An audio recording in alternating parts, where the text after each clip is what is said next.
정의당 정책위원 송경원입니다. 저희 기호 3번 정의당 심상정 후보의 교육 공약에 대해서 간단히 말씀드리겠습니다.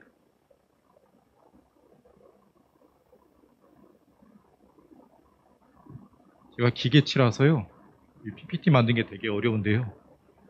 예쁘게 좀 잘 봐주셨으면 고맙겠습니다. 저희는 지난주 수요일에 교육 공약을 발표를 했습니다.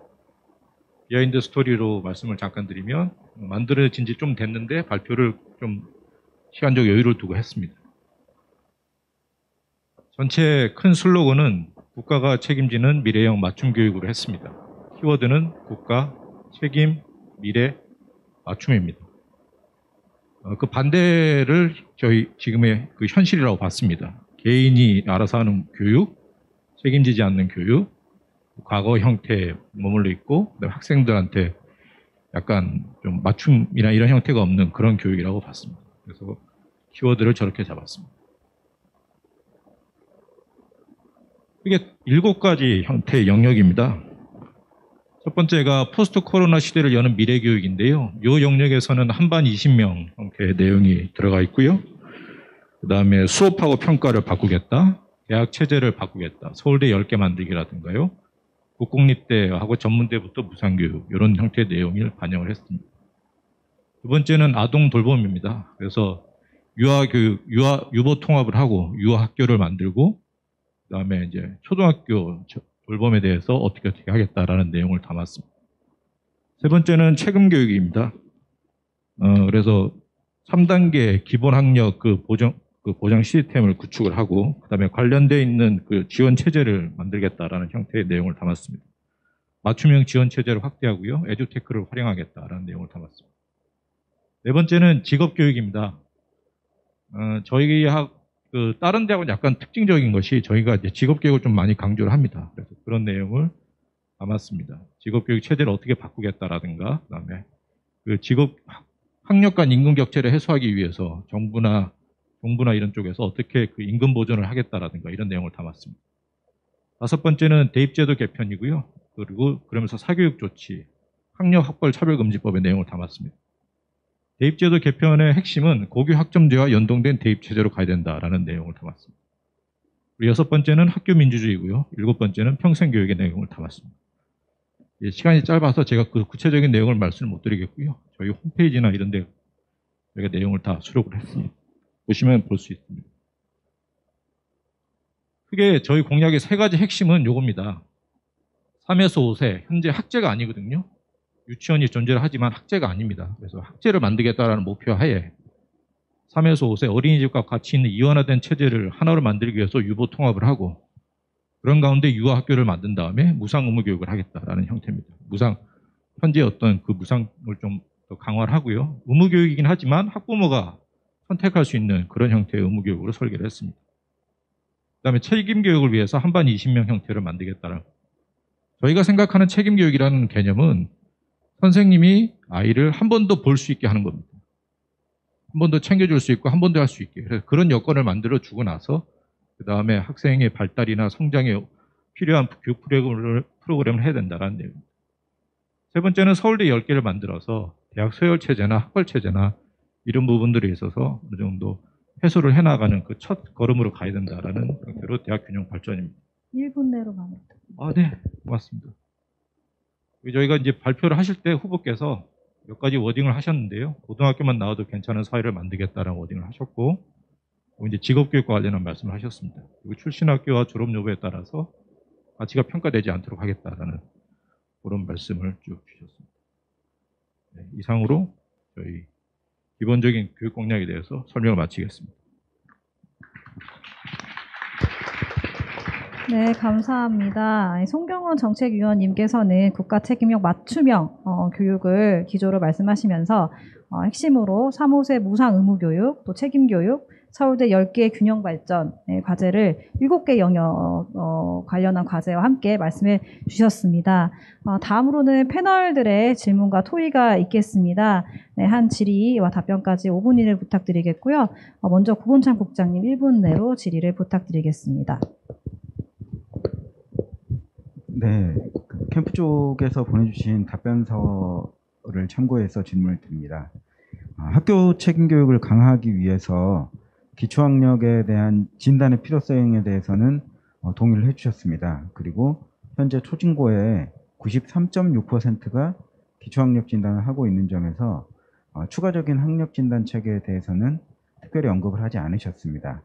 그런데 학력에 대한 진단이 이처럼 이루어지고 있는데도 좀 사회적으로는 기초학력 미달의 해결책으로 진단체계 개선을 언급하는 이유는 무엇이라고 보시는지 좀 답변을 주시면 감사하겠고요. 또 답변에서 말씀하신 것처럼 진단이 부족할 경우에 보완을 위한 개선의 방향에 대한 후보자의 생각은 무엇인지 좀 궁금합니다. 예, 진단의 필요성 같은 경우는 저희는 기본적으로 진단은 다 이루어져야 된다라고 생각을 합니다. 모든 학생들에서 진단이 필요하고 해야 된다라는 생각을 갖고 있고요. 근데 이제 지금 최근에 들어서 이제 진단에 대해서 말씀을 많이 하시는 이유가 뭐냐면 저희는 코로나 시기에 학생들의 진단이나 학습 결손과 관련한 데이터가 정부 쪽이나 교육당국 쪽에서 좀 늦게 나왔습니다. 제대로 안 나오고 좀 늦게 나왔습니다. 그래서 그 부분에 있어서 대처가 미흡했다라고 판단을 합니다. 그 부분에 있어서 사교육 걱정 없는 세상이 작년에 발표하셨던 그런 데이터는 또 되게 소중한 데이터라고 생각을 합니다. 그러니까 어떻게 보면은 코로나 시기 초반에 학생들의 학습 결손이 우려된다는 목소리가 등장을 했습니다. 3월부터 등장하고 4월에 등장을 했는데 그때부터 뭔가 조치가 이루어지고 연구가 이루어졌어야 된다고 봅니다. 예컨대 작년부터 교육당국은 코로나19 그 종단조사라는 걸 하고 있습니다. 총 6개년에 걸쳐서 하고 있고요. 작년에 첫 해입니다. 경기교육청, 충북교육청, 대구교육청이 하고 있는데요. 그거를 재작년에 시작했어야 된다고 봅니다. 그래서 첫 번째 데이터가 작년에 발표가 되고 그렇게 해서 나왔었어야 되지 않을까라는 그런 데 있어서 아쉬움이 있습니다. 그래서 그런 부분들에 있어서 교육당국이 좀 더 적극적으로 그래서 관련된 어떤 사안이 생길 때마다 바로바로 연구를 착수하고 그런 형태들이 좀 필요하지 않을까. 그래서 관련 데이터 제공이 필요하다고 봅니다. 그리고 보완을 위한 개선의 방향은요. 좀 전에 말씀드렸던 그런 부분도 있지만 최근의 경향과 관련해서 저희가 생각해 봐야 될 게 뭐냐면 사실 진단은 많이 이루어지고 있습니다. 보면 기초학력 보정 시스템을 활용하는 것도 있고요. 그다음에 그 EBS에서 나오는 AI 프로그램을 활용하는 것도 있습니다. 그다음에 또 많이 활용하시는 게 뭐냐면 선생님들이 관찰하고 애들을 상담하는 겁니다. 그래서 코로나 첫 해에 볼 때 선생님들로부터 학습 결손이 우려된다고 목소리가 나왔던 거는 그런 결과이거든요. 문제는 그런데 그런 선생님들의 관찰이나 상담을 이걸 과연 진단으로 볼 수 있느냐라는 부분입니다. 그러니까 진단의 방법, 도구 이런 부분에 있어서 좀 더 사회적인 논의가 필요하다고 봅니다. 이것도 일종의 정성평가이기 때문에 그래서 진단이 부족하다고 판단될 경우에 보완을 해야 될 첫 번째는 적절한 진단의 방법이 뭐냐, 진단의 도구가 뭐냐 이런 부분들에 대한 논의가 필요하다고 봅니다. 사교육 걱정 없는 세상에서 이제 제안을 하실 때 3월에 진단을 해야 된다라고 말씀하셨는데 실제로 지금도 진단을 많이 하고 있는데요. 그럼에도 불구하고 그 정보가 제공이 안 되고 있습니다. 다만 제주교육청은 제공하고 있습니다. 그래서 그 기초학력 진단 보정 시스템의 결과에 대해서 매년 보도자료를 내고 있습니다. 이처럼 그게 시도마다 다르고요. 전국적으로 좀 다르고 뭐 이런 게 있습니다. 그래서 그런 부분들에 있어서 보완이 필요하지 않는가 생각합니다. 네. 네, 답변 감사드리고요. 다음으로는 청년활동가 이서연 선생님 질의해 주십시오. 네, 후보께서는 대학 서열과 학벌 사회에 대한 해결 방안으로 국공립대를 서울대 수준으로 발전시키고 대학 네트워크를 구축하겠다고 밝히셨습니다. 그런데 현재 대학 서열의 상층부를 차지하는 학교가 대부분 서울에 집중되어 있는 상황에서 국공립대 중심의 대학 네트워크 정책이 과연 대학 서열을 해소할 수 있을지 궁금하고요. 또한 서울 주요 사립대의 대학 네트워크 참여에 대해서는 어떻게 생각하시는지도 궁금합니다. 예, 서울 주요 사립대가 대학 네트워크에 참석하겠다 그러면은 아주 긍정적으로 적극적으로 수용해서 같이 가야 된다라고 저는 생각을 하고요. 저희가 서울대 수준으로 발전시키겠다라고 처음에 이렇게 목표를 잡은 이유가 뭐냐면 네트워크를 바로 구성할 수가 없습니다. 네트워크 개념으로만 접근한다면요. 왜냐하면 대학들마다 그 교육 재정의 차이도 있고 그다음에 약간의 그 차이가 있기 때문에 이 차이를 서로 상향 평준화를 시켜준 가운데서 네트워크를 구축하는 게 필요한 겁니다. 그래서 저희가 잡은 게 현재 대학 서열은 재정 지원의 격차다. 그러니까 서울대에 훨씬 많이 들어가고 부산대나 다른 데는 적게 들어가고 뭐 이런 형태가 존재하기 때문에 그런 격차와 차이가 존재하기 때문에 그 부분에 대한 재정적인 지원이나 투자가 먼저 필요하다고 본 겁니다. 그래서 서울대 10개 만들기를 하겠다라는 형태로 저희가 구안을 한 거고요. 그리고 나서 네트워크하는 방식입니다. 네트워크 할 때도 대학들은 좀 복잡한 경향이 있기 때문에 뭐 입학 전형이나 이런 거를 바로 하기보다는 그 학점교류나 또는 공동학위나 이런 거를 먼저 하고 그다음에 공동학위 같은 것도 하는 형태를 생각을 했습니다. 현존하고 있는 제도가 좀 있습니다. 보면 연합대학 형태라든가 RIS 사업이라든가 국립대 그 활성화 사업 같은 데 보면 거기서 네트워크 해갖고 하는 데가 있습니다. 그래서 국립대가 인근에 있는 사립대랑 같이 학점교류를 한다라든가 공동학위를 체결한다든가 이런 게 지금 존재를 하고 있습니다. 그리고 그게 학생 수 감소 추세에서는 그게 더 강해질 겁니다. 그래서 그런 추세도 있기 때문에 그런 걸 감안해서 일단 시작으로서 이제 그 서울대 10개 만들기를 하겠다. 이렇게 공약을 구상하게 되었습니다. 네, 마지막으로 용은중 선생님 질의 부탁드리겠습니다. 네. 여기 계신 모든 분이 아시다시피 우리나라 학생들의 그 만족도, 행복도가 굉장히 낮다는 거는 모두들 아실 텐데요. 거기에 더해서 코로나 상황 때문에 아이들이 굉장히 많은 스트레스와 불안함이 있을 것 같다는 생각이 듭니다. 그래서 여기 답변 주신 것에 보면은 제대로 된 진단이 필요하다는 말씀을 또 해주셔가지고 되게 반갑다는 생각이 들었는데요. 그 다음엔 교육당국의 컨트롤 타워 역할이 중요하다고 또 말씀을 해주셨어요. 그런데 국가교육위원회에 대한 위원회 전문위원회 설치에 대해서는 이제 정확한 답을 주진 않으셨는데요. 이에 대한 답변 한번 듣고 싶습니다. 예, 제가 그 서면으로 답변서 드릴 때는 저희 공약에 있는 거를 이제 그 질문 주신 거에 대해서 저희는 그거와 관련해서 저희 공약이 이런 게 있습니다라고 했던 걸 먼저 소개를 해드리고요. 그 다음에 저희가 대체로 동의합니다 또는 동의하지 않습니다 이런 형태의 답변을 취했습니다. 요 질문도 그 이제 서면 질문에 있었는데요. 일단 전반적으로 동의를 합니다. 동의를 하고요. 그 국가교육위원회에 보면 현행법상으로 전문위원회가 있고요. 그다음에 특별위원회가 있습니다. 제가 볼 때는 아마 전문위원회는 영역별로 이루어질 것 같고요. 초중등위원회, 뭐 고등위원회 이렇게 갈 것 같고 특별위원회 형태에서 뭐 학생행복 특별위원회나 또는 코로나19 극복 특별위원회나 이런 형태라 구성되지 것이 가장 적절하지 않을까. 그 말씀은 이제 요 질문에 대해서 아주 동의한다라는 말씀이고요. 그리고 컨트롤 타워가 필요하다는 게 이제 말씀을 드린 게 왜 그러냐면 2020년에 코로나19가 발생해서 학생들이 학교를 안 갔습니다. 다들 우울증이나 정신건강에 문제가 생길 거라고 예상을 했습니다. 보면. 근데 교육부랑 질병청이 같이 그 조사하는 게 있는데 학생 건강행태 조사라고 2021년에 나온 게 있습니다. 거기 보면 수면 시간은 늘었습니다. 늘었는데 우울증, 스트레스, 자살과 관련한 지표는 좋아졌습니다. 그러니까 지표상으로는 일단 그 학생들이 좋아졌습니다. 근데 또 실제 자살한 학생은 또 늘었습니다. 그러니까 데이터가 충돌합니다. 그러니까 우리가 생각하는 거랑 좀 다른 데이터가 나왔습니다. 2020년의 데이터에 대해서. 그래서 이런 부분들에 대해서 좀 더 내밀한 조사가 필요하고요. 그 데이터를 어떻게 해석할 거냐에 대해서 이런 것들도 그래서 컨트롤 타워가 필요하지 않을까 이렇게 해서 그런 취지에서 말씀을 드렸습니다. 네, 좀 시간이 좀 있어서 또 질문 하나 추가로 드리겠습니다. 아까 이제 사립대도 포함이 좀 돼야 되지 않나라는 패널 질문이 있었는데요. 사실 국공립대학만 통합을 하게 된다면 대학 수요를 해소하기에는 굉장히 제한된 인원이라고 좀 생각이 듭니다. 해서 뭐 사립대가 참여하면 뭐 더욱이 좋다라고 하셨는데 어떻게 하면은 이 제한된 인원을 더욱더 늘리고 사립대 참여를 유도할 수 있을지 이런 방안들이 있는지 좀 궁금합니다. 예컨대 제가 지금 데이터가 기억이 안 나는데요. 서울대 학생 1인당 교육비가 4천만 원이 4,800만 원인가 이렇게 됩니다. 그 다음 순위가 연고대입니다. 카이스트 이런 데는 더 많고요. 그 다음 연고대고, 그 다음에 서울 지역 주요 사립대입니다. 그 다음에 거점 국립대고, 그리고 국립대입니다. 그러니까 이게 근데 서울대랑 그 다음 순위에 있는 그 재정의 차이가 학생 1인당 1,000만 원이 훨씬 넘습니다. 그러니까 제가 볼 때는 지금 앞으로 학생 수가 감소를 하고 있는 상황에서 그리고 재정적으로 이렇게 좀 그 균등하게 재정 지원해서 대학을 같이 상향으로 발전시키겠다라는 정부의 신호는 확실히 간다면 주요 사립대나 또는 많은 사립대들이 같이 하려고 하지 않을까라고 판단합니다.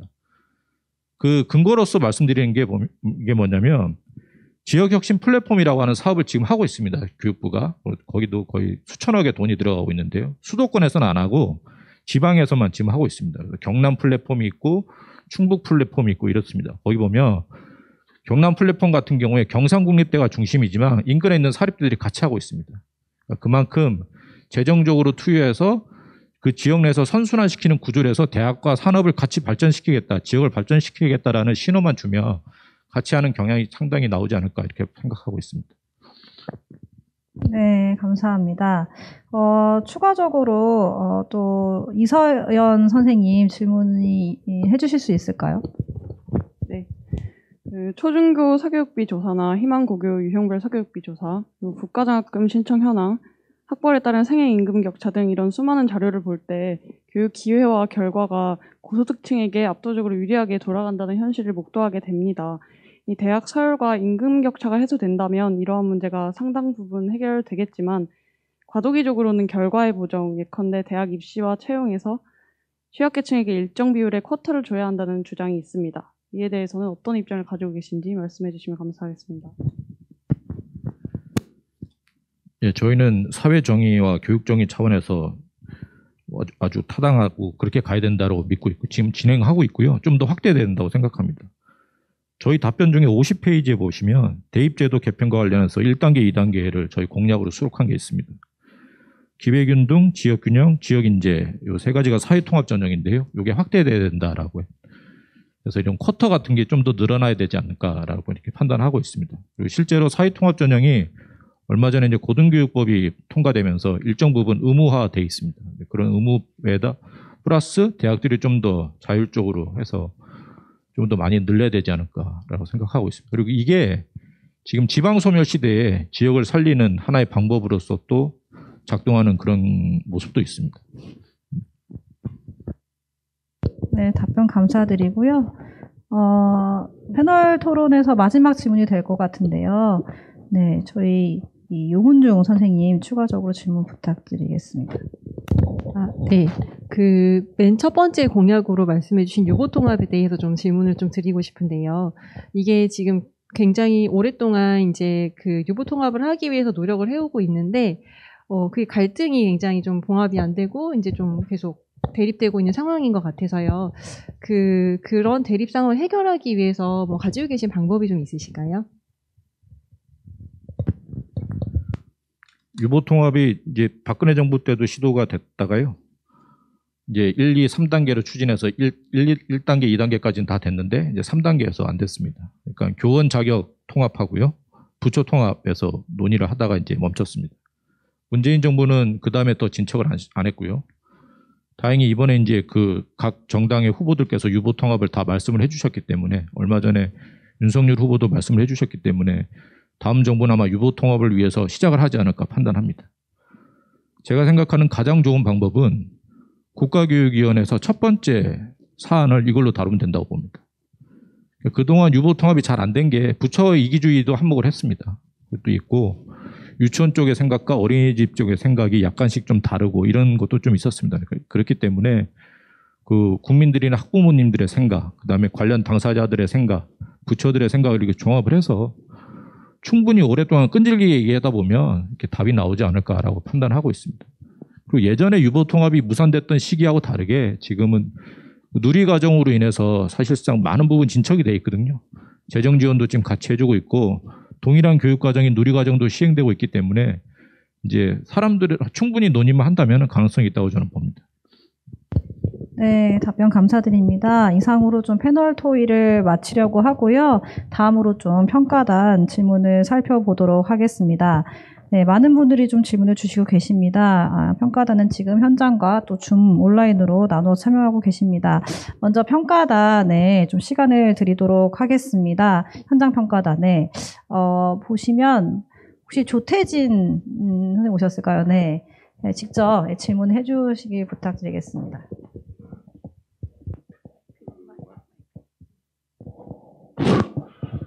여쭙고 싶은 게 있습니다. 아까 아동 대통령의 경우에서도 그런 얘기를 했지만 재미있는 공부, 흥미있는 공부가 지옥 같은 공부, 피하고만 싶은 공부라는 바뀌었다고 얘기를 했는데 아이들의 청소년을 포함해서 아이들의 쉴 권리, 즉 자고 쉬고 놀고 할 수 있는 권리가 필요하다고 생각합니다. 공부만 하다 보면 돌봄 학교도 공부시키고 방과후 학교도 공부시키면 애들은 쉴 시간이 없어 보입니다. 그래서 이것이 대입과 지금의 수능제도 또는 특히 수능제도하고 연계되어 있다고 생각하는데 그 정부적 차원이나 법적 차원에서의 규제가 필요하다고 생각합니다. 예를 들어서 학원은 밤 9시 이후에는 영업을 하지 말 것, 주말에는 영업하지 말 것, 선행학습 금지를 학원까지 확장시킬 것 등등이 필요할 거라고 생각을 하는데 어떤 정책을 가지고 계시고 계획하고 계신지 여쭙고 싶습니다.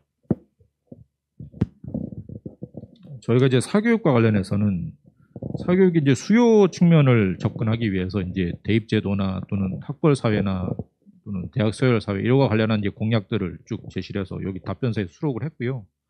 사교육과에 대한 조치는 수요에 대해서 처방하는 방법이 있지만 공급에 대해서 처방하는 방법도 있거든요. 그래서 좀 과도하거나 문제가 있는 공급에 대해서는 적절하게 이게 조치를 취하는 게 필요하다 보는데요. 저희가 그래서 공약에 담은 거는 그 과도한 선행학습에 대해서는 규제가 필요하다라는 겁니다. 현행 공교육 정상화법에서는 공교육은 기본적으로 선행학습을 못하지만 일부는 풀어놨습니다. 방학 때 방과후라든가 주말 방과후 이렇게 좀 풀어놨습니다. 거기 공교육의 일부가 풀려 있고요. 그다음에 사교육은 아예 그 적용이 안 됩니다. 그래서 국가교육위원회나 이런 데서 사회적 합의가 된다면 공교육뿐만 아니라 사교육까지 과도한 선행학습에 대해서는 어느 정도 그 조치가 필요하다고 봅니다. 그다음에 학원 일요 휴무 같은 경우도 서울시 교육청에서 진척을 많이 했다가 어느 정도 약간 지금 멈춰 있는 상태인데요. 좀 논의를 통해서 시행을 해야 되지 않을까 이렇게 판단하고 있습니다. 네, 다음으로 현장 평가단 질문 중에 교원 역량 강화에 대해서 질문 주신 분이 계십니다. 혹시 어디 계실까요? 네, 다 아시다시피 학교 현장에서 교사의 주체적 역량에 대해서 질문해 주신 분 안 계신가요? 네, 그러면 제가 대신 좀 질문을 드리도록 하겠습니다. 네, 교원 역량 강화에 대한 질문인데요. 다 아시다시피 학교 현장에서 교사의 주체적인 역량이 매우 중요합니다. 학교 현장은 교사의 지식 전달 기능이 점차 약화되어 가고 있습니다. 교원의 지식 전달 기능 이외에 다양한 능력을 필요로 하고 있다고 생각합니다. 이에 대한 계획을 가지고 계시는지, 있다면 어떤 정책인지 예를 들어 설명해 주실 수 있을까요? 라는 질문이 있었습니다. 예, 그거는 잠시만요. 예, 47쪽에 있는 저희 공약 부분에서 좀 수록한 게 있습니다. 보면 이제 석사 수준의 교원 양성과 그 다음에 내부용 고정 공모제 확대라든가 이런 게 있습니다. 네. 이게 지금 코로나 때문에 2년 동안 원격 수업을 많이 해서 저희가 이제 학습 결손이나 또는 정서 사회성 결손을 많이 느끼고 있어서 좀 안타깝긴 한데요.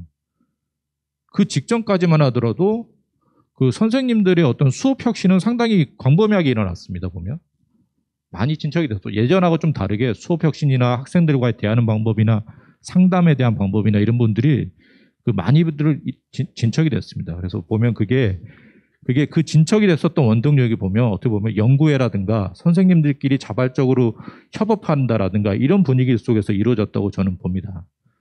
그래서 그것과 관련한 분위기를 만들어줘야 된다라는 생각해서 아까 처음에 저희가 가장 핵심 공약으로 했었던 한반 20명과 관련할 수 있는 방안을 만들어야 되고 그것과 동시에 수업을 변화시킬 수 있는 기제들이나 또는 연수나 이런 부분들도 같이 가져야 되지 않을까.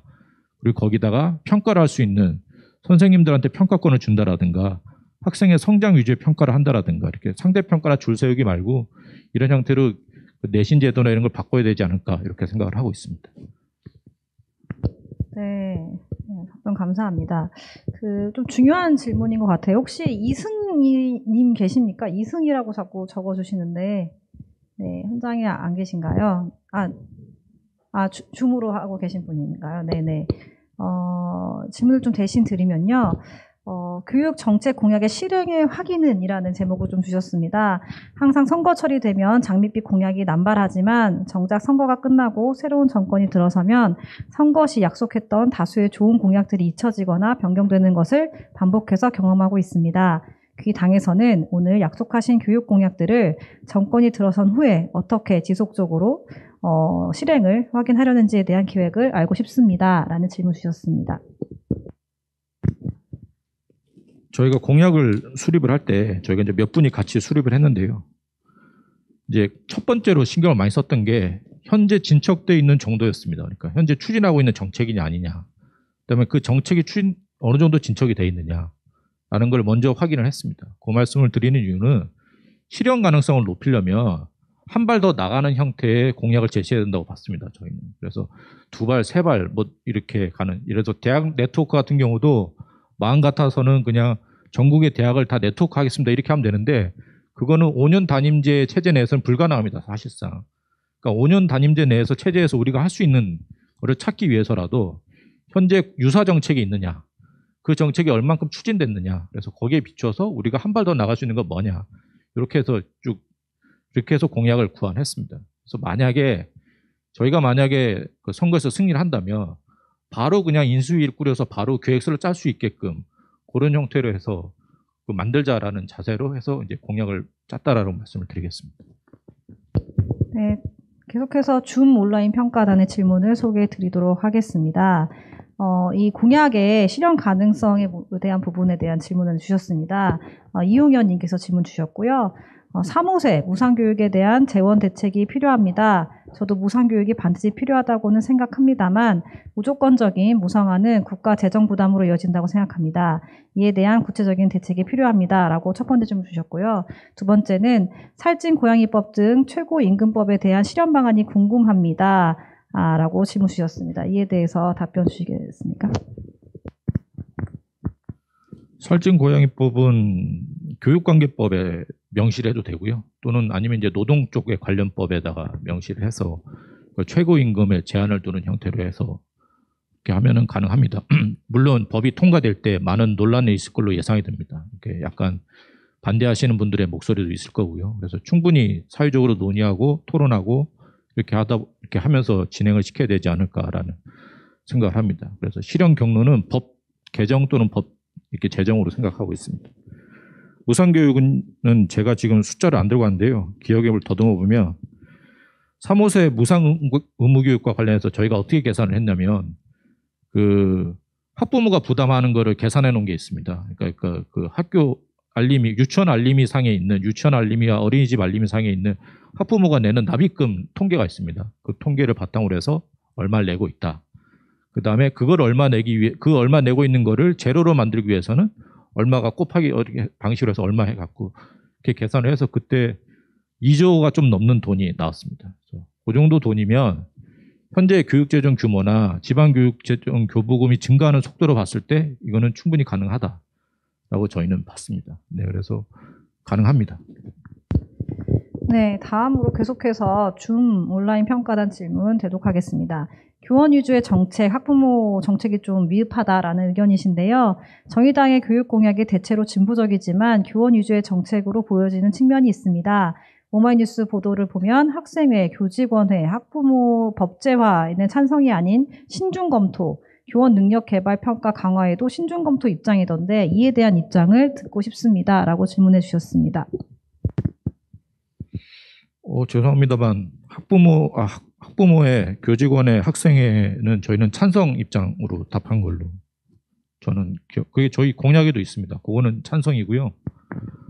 교원 능력 평가 강화 부분은 저희가 이제 약간 답변을 유보를 했습니다. 답변을 유보드리는 이유는 뭐냐면 이게 판단이 필요하다고 봤습니다. 그러니까 교원 능력 평가가 지금 2010년에 시작을 했거든요. 그러니까 한 제도가 도입한 지 10년이 넘었습니다. 그랬으면 그 제도에 대한 평가가 필요합니다. 이게 과연 당초 목표를 달성했느냐 안 했느냐. 그러니까 이 제도 자체가 교원의 전문성 신장을 위해서 도입한 제도입니다. 그렇다면 과연 선생님들의 수업과 관련해서 능력을 신장시켰느냐, 학생과 관계를 맺는 방법 신장시켰느냐에 대한 중간 점검이 필요합니다. 그래서 만약에 그래서 그게 의미가 있었다라고 판단된다면 계속 또 강화한다라든가 이런 게 필요한 거고, 그게 아니다라고 한다면 다른 형태의 제도를 구한한다라든가 이런 게 접근한다는 게 필요하다고 봅니다. 그래서 답변을 유보를 했습니다. 그때는 이게 그냥 찬반으로서 지금 할 수 있는 수준이 아니다. 이거는 보기상에 그 제도를 검토하자라는 보기가 없었기 때문에 그냥 유보를 하고, 그렇게 거기 별지로 이렇게 서술형으로 돼 있어서 거기에는 제도 점검이 필요합니다. 이렇게 쓴 걸로 기억납니다. 네, 마지막 질문이 될 것 같은데요. 재입제도에 대한 부분입니다. 교육부는 이미 초중고 각 과정이 각 과목마다 학습 목표가 뚜렷이 설정되어 있다고 알고 있습니다. 그렇다면 그 학습 목표를 충족한 학생들은 모두 동등하게 각 과정을 졸업하고 원하는 학생들은 다음 교육 과정에 들어갈 수 있는 권리가 주어진다고 생각합니다. 대입 과정을 포함해서요. 특히 대입 제도는 전체 교육 제도를 좌우하는 가장 핵심적인 부분이 현실인데, 그 당에서 갖고 계시는 대입 제도 개혁에 관한 생각을 알고 싶습니다. 라고 질문 주셨습니다. 네, 대입 제도는 저희가 50쪽에 있습니다. 1단계는 고교학점제 연계고요. 아마 1단계 안을 하는데 5년 이상 걸릴 거로 봅니다. 2단계가 그 네트워크 연계인데요. 고교학점제가 예정돼 있고요. 당장 2025년부터지만 사실상은 내년부터 시행입니다. 일반계. 지금 올해는 특수학고가 시작을 했고요. 시행입니다. 그럼 고교학점제에 맞는 대입제도가 나와야 되고요. 그거는 절대평가 확대입니다. 내신도 절대평가를 지금 공통과목 1학년 과목은 지금 상대평가가 병행이 돼 있는데 그거를 또 절대평가로 늘릴 필요가 있고요. 네, 고등학교 수능도 절대평가를 늘려야 되는 그런 형태를 예상을 합니다. 그리고 그 대입과 관련해서는 지금까지 그동안 되게 복잡했기 때문에 그 전형 자체가 현재 예정되어 있는 거는 이제 논술 전형하고 특기자 전형은 없애는 게 예정되어 있습니다. 그리고 학종에서도 보면 교사 추천서나 자기소개서나 비교과는 없애도록 예정이 되어 있습니다. 그럼 남아있는 게 뭐가 있냐면 수능하고 내신하고 세특입니다. 이 세 가지를 가지고 가는 형태, 그렇게 해서 단순화가는 그런 전형이 필요하지 않을까라는 판단을 했습니다. 그래서 학생부 교과랑 학생부 종합을 이렇게 하나로 개편하고 그런 형태로 가야 되는 게 필요하지 않을까, 그런 형태로 공약을 짰습니다. 네, 감사합니다. 지금까지 패널 토론 또 평가단 토론까지 마쳤습니다. 네, 기초학력 진단, 국공립대학 통합, 그리고 학생 행복의 문제, 그리고 채용과 입시에서의 쿼터제, 그리고 유보 통합, 교원 양성 전문성, 대입 제도의 적절성과 각 제도 현실성에 대해서 좀 더 계속 다양하게 토론을 했는데요. 마지막으로 1분 마무리 발언을 부탁드리겠습니다.